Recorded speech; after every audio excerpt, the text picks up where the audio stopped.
Hello dear students, welcome to AEC plus powered by advance engineering classes. मैं राम मनोहर आप सभी का स्वागत करता हूं रीजनिंग के सेशन पे। आज की क्लास में हम सीखने वाले हैं रैंकिंग का नेक्स्ट टाइप। जी हां दोस्तों, अभी तक हमने बैक टू बैक सीखा ऑर्डर एंड रैंकिंग का कॉन्सेप्ट और उसी कॉन्सेप्ट पर आज हम आगे बढ़ने वाले हैं। और आज की जो क्लास चलने वाली है लिखा है मैक्सिमम एंड मिनिमम। तो ये जो रहेगा आज आपका नेक्स्ट टाइप रहेगा जिसको बोलते हैं मैक्सिमम एंड मिनिमम पर बेस्ड क्वेश्चंस। ऑर्डर रैंकिंग में क्वेश्चंस बनते हैं, लास्ट में आपसे पूछा जाएगा how many maximum students in a row, या पूछा जाएगा how many minimum students in a row. तो देखिए शुरू करते हैं। लास्ट क्लास का एक हल्का सा बैकअप अगर आपको मैं बताना चाहूं, क्योंकि वहीं से ये कॉन्सेप्ट बनकर आया है।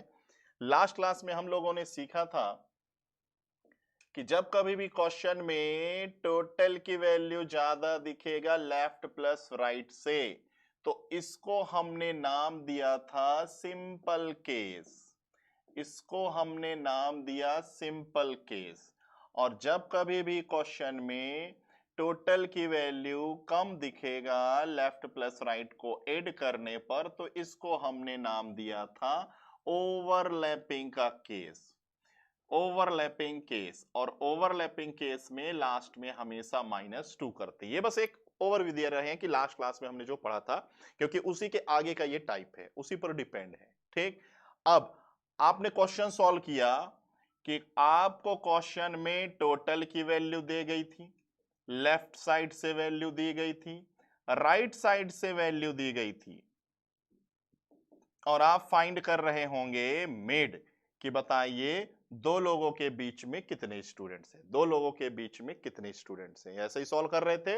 लास्ट टाइप आप जाके अच्छे से क्लियर उसको देखिएगा, देन आप इस टाइप पर आइएगा। ठीक है, तो बच्चे दो भी आप वीडियो देखते हैं हमेशा सीक्वेंस से, पहला पार्ट फिर दूसरा फिर तीसरा, ऐसे सीक्वेंस से देखिए तो सारी चीजें कनेक्ट होंगी। तो उसी को मैं कनेक्ट करने की कोशिश कर रहा हूं। आज का जो टाइप रहेगा कॉन्सेप्ट यही रहेगा, बट क्वेश्चन में आपको लेफ्ट दिया जाएगा, राइट दिया जाएगा, मिड दिया जाएगा, फाइंड करना होगा टोटल।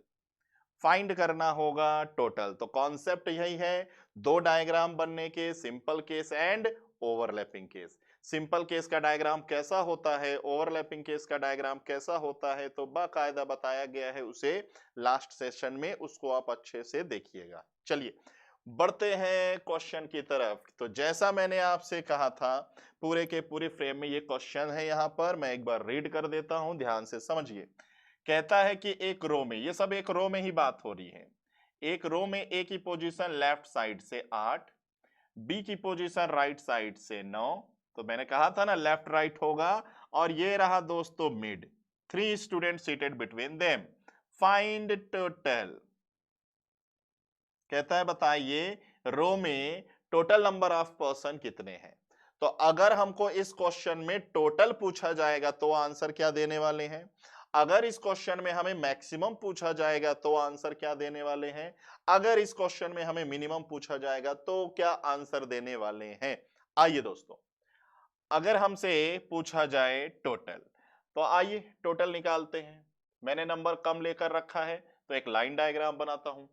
ए जो है लेफ्ट साइड से 8, तो 1 2 3 4 5 6 7 8, ये हो गया ए। कितने स्टूडेंट्स बीच में है, 3, तो 1 2 3, तो ये हो जाएगा फिर बी। बी जो है राइट एंड से कितना होना चाहिए दोस्तों, 9। तो अगर ये 9 है तो ये हो जाएगा 8 7 6 5 4 3 2 1। और आपको अच्छे से ध्यान होगा कि ये जो डायग्राम हमने बनाया, इस डायग्राम में जरा बताइए ए और बी एक दूसरे से मिल पाए क्या, नहीं मिल पाए। तो ये डायग्राम कहलाता है सिंपल केस का डायग्राम। ये डायग्राम कहलाता है सिंपल केस का डायग्राम। और यहां से लेके आप ये पूरा एंड तक ऐड कर लीजिए, यही होगा टोटल। तो 8 प्लस 9 प्लस 3 हो जाएगा 20।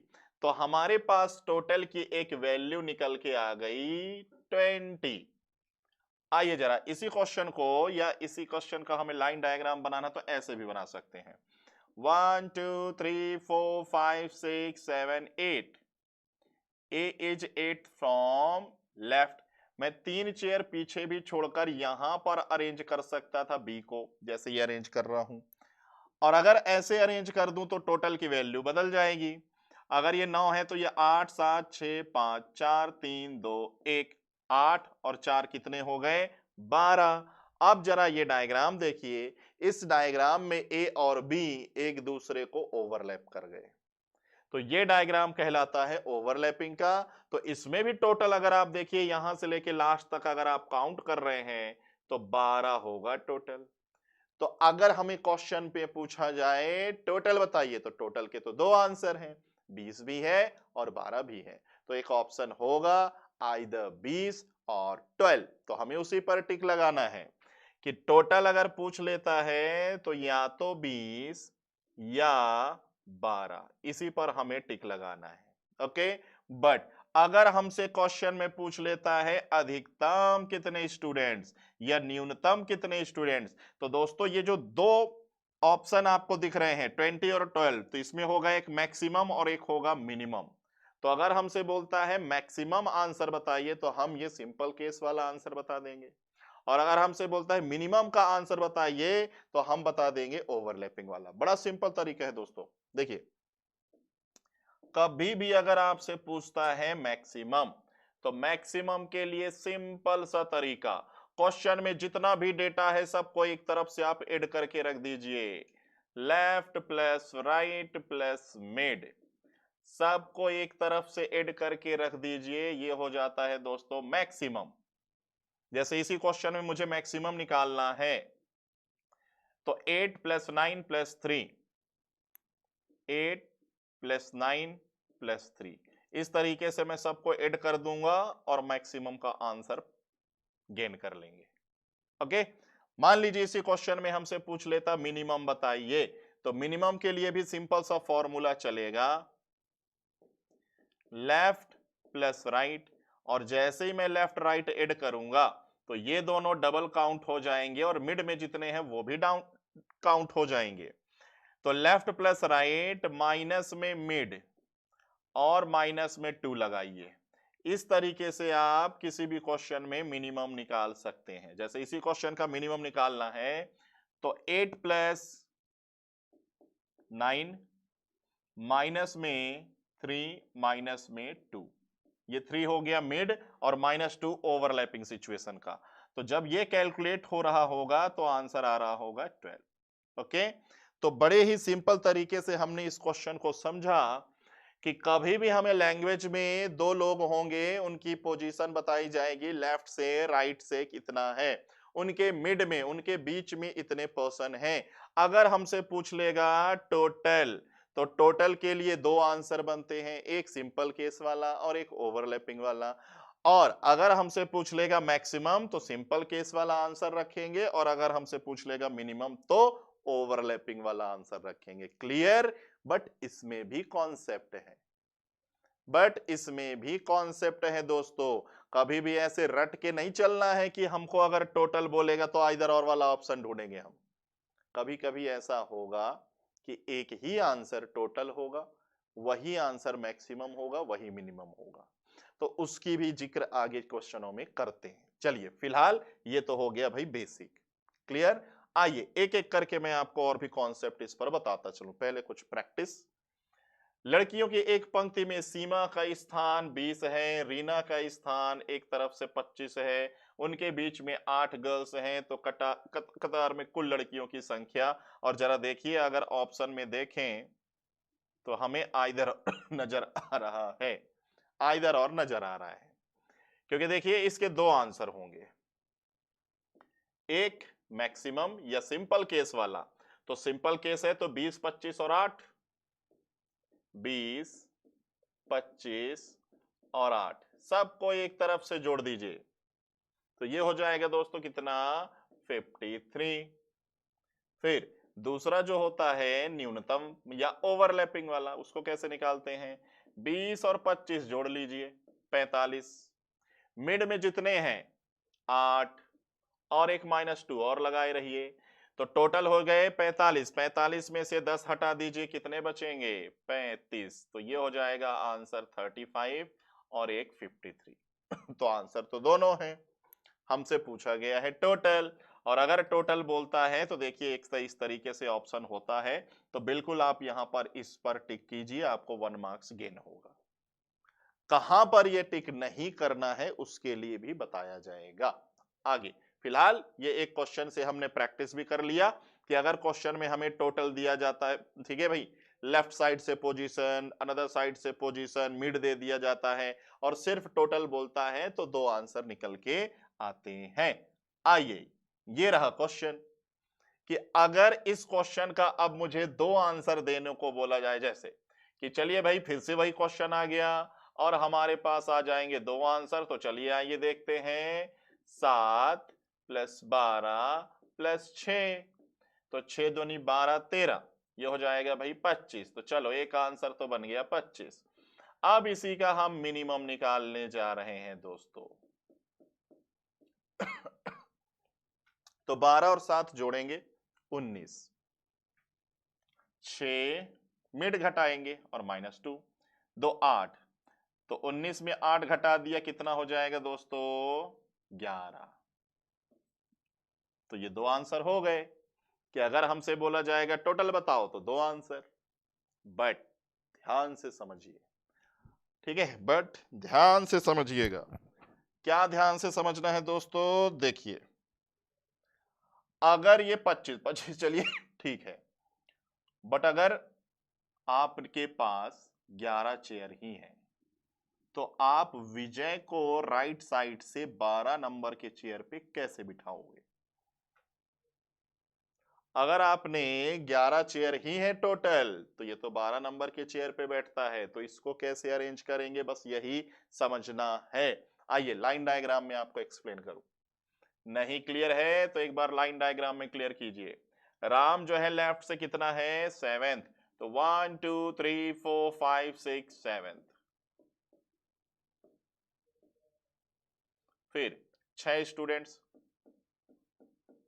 और यहां पर हो जाएगा विजय, और विजय की पोजीशन राइट साइड से कितना हो जाएगा? 12। ऐसे डायग्राम, ये हो गया सिंपल केस। आइए बनाते हैं ओवरलैपिंग। 1 2 3 4 5 6 7। अब 6 चेयर छोड़िए, तो 1 2 3 4 5 6, 6 चेयर छोड़ने के बाद हमारे पास प्लेस ही नहीं है कि हम बी को अरेंज कर पाए। ध्यान से समझिए दोस्तों कि इस वाले अरेंजमेंट में हमने राम को लेफ्ट से 7 बिठाया, फिर 6 चेयर छोड़ा, फिर विजय को बिठा दिया राइट से 12। सिंपल केस का डायग्राम बन गया। लेकिन जब मैं इसी क्वेश्चन का ओवरलैपिंग बनाने जा रहा हूं, तो ये तो लेफ्ट से 7 है, इसके पीछे 6 चेयर छोड़कर हमें बी को बिठाना है, जो कि अरेंजमेंट बन ही नहीं पा रहा है। जरा देखिए, 3 और 3 6, 6 चेयर छोड़ने के बाद ऐसा मत करना कि भाई लाओ ये बी हमारा दोस्त है, भाई है, चेयर लगाओ उसके लिए। तो चेयर तो लग गई दोस्तों, लेकिन अब अगर आप लेफ्ट एंड से गिनोगे तो ये 7 नहीं हो पाएगा, 8 हो जाएगा। ओवरऑल कंक्लूजन ये है कि इस क्वेश्चन का ओवरलैपिंग डायग्राम नहीं बन पा रहा है। अब इस क्वेश्चन में हमसे टोटल पूछेगा तो ही एक आंसर होगा, सिंपल केस वाला, आइदर और का बनेगा नहीं। और क्वेश्चन पूछने वाला भी होशियार, वो इस क्वेश्चन में पूछेगा मिनिमम बताओ। मिनिमम सुनते ही स्टूडेंट्स का दिमाग दौड़ पड़ेगा, ये ओवरलैपिंग वाला आंसर देना है, बट ओवरलैपिंग यहां बन ही नहीं पा रहा है। तो चाहे मिनिमम पूछिए, चाहे मैक्सिमम पूछिए, चाहे टोटल पूछिए, एक ही आंसर होगा, सिंपल केस वाला, यही।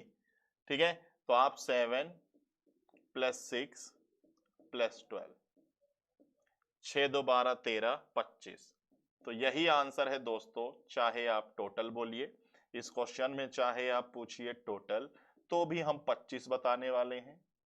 आप चाहे पूछिए मैक्सिमम, तो भी हम 25 बताने वाले हैं। आप चाहे पूछिए मिनिमम, तो भी 25 बताने वाले हैं। एक ही आंसर होगा। अब क्वेश्चन में हम कैसे पहचानें? एक मिनट, क्वेश्चन में हम कैसे पहचाने दोस्तों?